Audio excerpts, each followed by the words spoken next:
So in our first course about Schoology Basics, we covered one-way communication. So materials that you would add that students didn't necessarily need to interact with.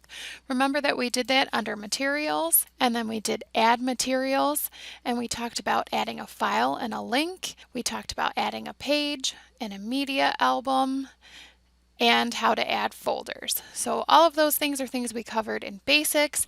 Remember that you can reorder things. So if I want a folder to go above another folder, I can click and drag. I can also click underneath each thing, hover over each material, and I can hit the plus here to add materials from here. Let's talk about adding an assignment. So to add an assignment, you're in materials and you would go to add assignment. What I'm going to do is I'm going to show you what that looks like from one I already did because it will save us a lot of time. So I'm going to click add assignment. This is what it looks like. This is one that I've created. So I'm going to edit and you'll see it's the same thing, but this is just filled in for us. So I gave it a name, Make That Money is the title of what we're doing, and my directions were read the passage attached below and answer the following questions. So these are just questions that their students are going to ask after they read this passage. Okay, so let's take that out of here. So now if I'm going to attach a file that I have that has that passage, you can either attach it as a link. So if it's an article on the internet that you want them to read, you could attach it as a link. If it's something that you already have saved in your resources, you could click on resource and find it. If it wasn't a reading passage and it was something where you wanted to give them directions, you could make a video of yourself or an audio recording of yourself and have that as the directions. But in this case, I'm going to attach a file. So I'm going to click File. I have it saved on my desktop. Make That Money. This is the passage that I want the students to read. So I have it attached here. I have the directions here. We're going to not talk about the OneDrive assignments quite yet. I'm going to get to that next. You can set a due date or you can leave it open. The category, you'll default to ungraded or create new grading category. If you leave it ungraded, it's not going to it's not going to go into the gradebook, but you can also create your own categories. For now, you can just leave it ungraded. All that means is that it doesn't go into the grade book. So then the period is long term because we don't really have set periods right now. Factor and numeric you can leave, and same with aligning it to the standards. But if you had a standard that you wanted to align it to, you could click there. You can individually assign it. So if you want to do a different passage for different groups of students, you can assign that here. You can lock it so students can't submit, and this is where the submission's enabled. So you want this to be enacted so that students are able to respond to the prompt. Published means it's published to them right now. If you want to wait and publish it because you're working ahead, you can unclick and then you can go to the gear next to it when you're ready and you can click to publish. Comments enabled gives them a box under the assignment where if they were a little bit unsure about what the assignment was asking, they could ask a clarifying question. So you would have to maybe explain that ahead of time to them that that's what that comment box is for. You don't want them trying to respond to the homework in that box, but I think this could be very valuable for teachers as you're kind of navigating these assignments in case somebody has a question. So that's ready. We just hit save. There it is, shows up on my materials. You can either put that in a folder. We've talked about a little bit of organizing. You can put that where you need it to go. When they click on this, if you click view, it will open in a new tab for you. And then they can read that passage. Once they read the passage, let me go to, so this is what it looks like for me, and let me show you, this is what it looks like as a student. So I'm in my daughter's Schoology account right now, and I posted it to something that I made her a member of my class. So if we go back to materials, it looks the same. She clicks, here's the passage, read the passage below and answer the questions. She can click on that to view the passage. And then over here is where she would submit the assignment. So she clicks submit assignment. And there are really three ways that they could submit an assignment depending on what you're looking for. Upload obviously means that she could type this out. She could type out the answers to those questions and save it, and then just click here, find the file on the computer, and upload. If it was something where you wanted her to respond with a video or with audio, she could click here and it would enable her microphone and video as long as that was an option, especially on a phone. That would be easy to do. If she was doing it out of the app, it has a plus sign instead of a microphone, and it says add existing or new. So she could do that and add a comment if she wanted to. The other way that they could do it is to create right in the assignments. The only thing with this is you can't really move that around to be able to see the questions. So she could create a response here, answer to question 1. I don't think that the author was trying to, she could type her answers right in here and hit submit. The other thing is she could also type out her answer and upload it to her resources. So this is kind of the same as uploading here, but if it was something that she thought she could use later, she could also upload it to her personal resources, and then she could upload it that way. For our sake, I think the most that we're going to use is upload and create. I don't know that students are really going to start saving things into their resources, but it's another way to do it. So upload, she could click a file, she could hit submit. And then once she hits submit, it'll tell her that the submission has been received, and then she could also add it to her resources afterwards if she wanted to. So then back on our end, this is me. Now I see that I have a submission from Riley Yednock, and I can click on it. Oh, it says it's converting it for me, which might take a minute. But you can add a comment that she'll see. Great job, Riley. Very thoughtful. And you can post it to her. So then she'll see that. The file should be here. She writes, the author said we should get paid. So you can see her file. You can make a comment over here. You can also upload something, or you can record audio and video and post it back to her. Then she sees her file, and she also sees where I commented on it. So let's go back. So that's the basics of putting up an assignment. So now let's talk about that way that we just went through attaches worksheets, things like that, that you don't necessarily want them to open the actual file and edit. If you want them to open an actual file and be able to edit it and submit, we have the ability to attach a OneDrive app. So in assignments, it's going to say assign from app. If you didn't already download the app, it won't be there. So let me show you how to do that. Up at the top, there's a little waffle with 4 squares, and you would go to the App Center, and then you scroll down to Microsoft OneDrive Resource App. Then you would click Install Resource App. You're agreeing that you're going to share your information and data because it's going to access your OneDrive files, and you want to add it to your resources. Okay, so I've already done that, but we'll go through and we'll go back to our course. So now when you go to add assignment, if it wasn't there already, now you can assign from your OneDrive app.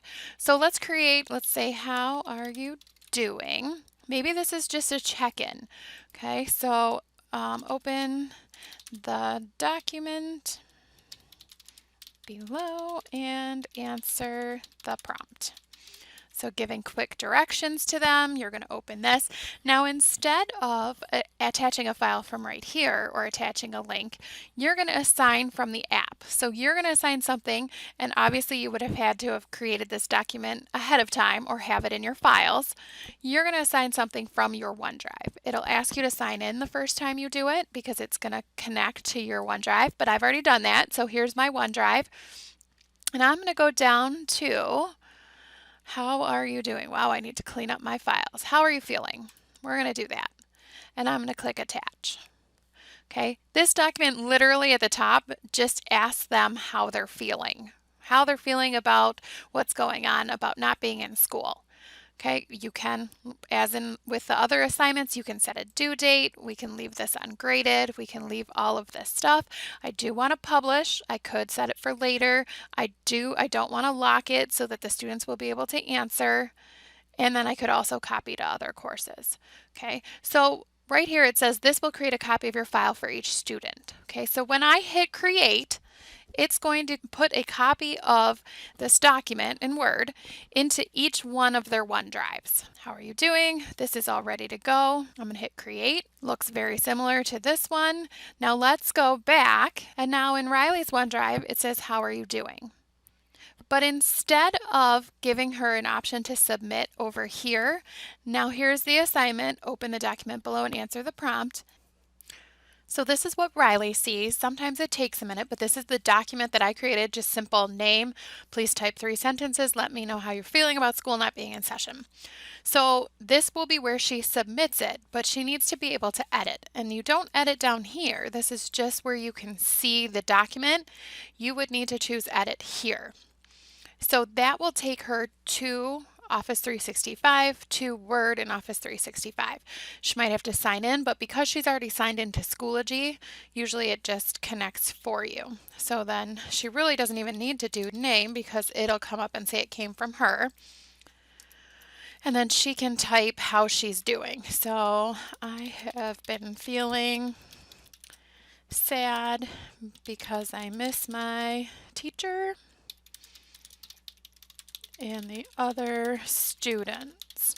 Then if it's at least 3 sentences, she continues. It automatically saves it up here, so it's automatically saving. This is what she's got going on. And then when she goes back to her assignment in Schoology, and we hit refresh, because it's connected now, here's her name and how she's been feeling. So she can look this over, make sure it's what she wants. If not, she can go back to edit. It'll take her back to the online version of Word where she can work on her document. And then when she's ready, she can hit submit assignment. And there it goes. Successful launch. It's on its way. And then I will get on my end notification that she has submitted her document. So, and let me show you, this is her Office 365. So now in OneDrive, but here's her document in recent, and it's also in shared because I shared with her. So less than a minute ago, and she shared it with me. So I'm back and in my materials, here's that assignment. Riley did finish it. It will come up in notifications. That Riley submitted. How are you doing? If it was a graded assignment, it'll come up here under reminders, but because I marked it ungraded, it wasn't something I wanted to grade, it's just something I wanted her to respond to. It didn't come up there. But if you click on the assignment, it'll show you what the assignment was, and it will show you where the submissions are. So there's Riley. Here's what she submitted to me. Now there's a couple different things that you could do. So I could open this, and it'll open in my version of Word, and I can make a comment to her right on there. And then it would edit it and save it like that so she could see my comment. If you wanted to be able to give feedback even without grading it, you can go back into your assignment and edit. And you can make this homework or add your own category. I added homework as a category and make it out of 0 points. So it's still 0 points. It's not graded, but it's so that you can allow feedback. If we get to the point where we are grading, then you can decide how many points that's out of, and you can put those points there. But for right now, let's say we're not grading it, but we want to be able to give feedback. So if I refresh now that I changed it, submissions, now it gives me the option, it's out of 0 points, but I can click there and I can do 0 out of 0 or whatever that may be. But then this gives me the opportunity to provide feedback to her. Thanks, Riley. I feel bad that you're sad. And I wish we were in school too. And then I can share it with my student and hit save. So then you're still not technically grading anything, but then it gives you the chance to give some feedback, because even if you type it down here, she can see it, but this would be a lot easier. So now if I go back into hers, I can see, thanks Riley, I feel bad that you are sad and wish we were in school too. So that was under the assignment and under her document. So she would see her grade and the comments. And she probably also got a new grade was posted for you in her notifications, which they can turn on and off. Like we talked about in basics, she can turn on and off her notifications over here. So those were the basics of adding an assignment, something that maybe they're not interacting with the assignment and submitting it back to you, but something where you wanted to attach a file or a link that they would access and be able to submit an assignment. Then we talked about an assignment where you attached it through OneDrive and then they interacted with it that way. Let's talk about how to add a discussion. So we're talking about two-way communication. We've talked about adding an assignment. Now this is a whole nother way that you could have a two-way conversation and get some responses from your students. So let's do how are you doing again. You can give a description. In this case, we're just probably asking them to check in about how they're feeling, so you can type that there. You can also add a video or audio recording. So when I click on that, you can decide video, audio, either an article linked here, you could have a file linked here, and have them respond to something that you posted. You can set a due date. The only good thing about a due date is that after that they won't be able to respond, and so you won't miss things that were posted after you were done looking at it. You can enable grading. These are all the same. You don't want to lock it because then they won't be able to respond. You could provide a different prompt for different groups in your class and then publish, unpublish like our normal. And then this one, you can make it so that the students have to respond before seeing all the other responses. So if it wasn't something like this where we're just checking in, if you were asking them to come up with a very thoughtful response about something you posted, you might want to click on this because then they can't just read through what everyone else said and kind of say the same thing. You would have to have them create their response and then they'd be able to see what everyone else said. For something like this, members can see other responses before participating works because you're talking about you and how you feel. And then you would hit create. So this comes up, the icon for a discussion. When you click, you can write a comment. I am feeling really good, but I miss everybody. You could also do an audio video recording here. They could also link or post. So I'm going to post here. So it does say my name, so that helps with being able to post things that might not be appropriate. It does have a star by me because I'm the one who initiated the conversation, so that if students were trying to scroll through and see other directions, they could look for a star to see what I have written. But let's go real quick because this won't give you a great view. Let's go real quick to a different course. Here's the training course from when we were doing training for PD. And under here, there's a discussion. It says, introduce yourself, tell us your name, role, and a fun fact about you. And then this is what it looks like. So we saw what I said. People can reply to me. You can like somebody's reply. You can reply to them. It'll show you how many posts there are. You can expand all of them. You can also collapse them, and you can scroll to the top. Any that haven't been read or before would have an orange line.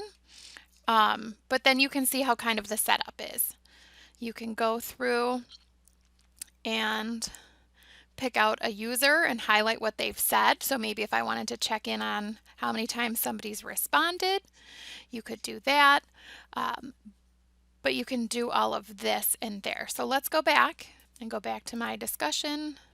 So there's that. So you would be able to see everyone's responses. You can edit it, and you can copy it to another course.